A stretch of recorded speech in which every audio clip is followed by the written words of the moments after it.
Just a few feet from the president, no matter where the commander-in-chief happens to be, a military aide carries a briefcase. It's nicknamed the football, and the power this satchel can unleash is legendary. Immense, unprecedented power.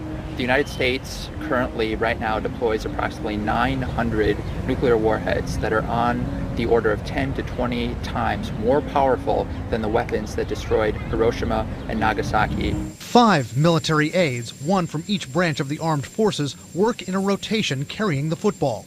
For 3 years, as a young Marine major, Pete Metzger carried the nuclear football for President Reagan. The responsibility can be nerve-wracking. I wouldn't say I was on edge, but I was very, very, very focused on what I was going to do. I mean, the time is so short between alert and execution. You have to be ready any time for any moment. And that's why one of us was always in very close proximity to the president. Metzger says there's a separate football for the vice president if the commander-in-chief becomes incapacitated. How does it compare to this? Bigger, heavier? It's somewhat longer, a little bit wider, and somewhat heavier. Inside the case, he says, there's communication equipment. Metzger won't discuss the other contents.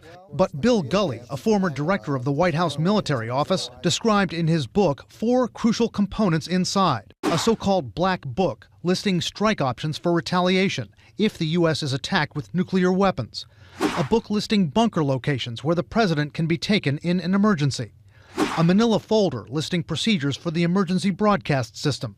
And a small card with authentication codes to verify it's the president ordering a nuclear launch. That is known as the biscuit. It's another interesting name. Hillary Clinton says Donald Trump doesn't have the right temperament to be trusted with the nuclear launch codes. Anyone who can be provoked by a tweet should not be anywhere near nuclear weapons.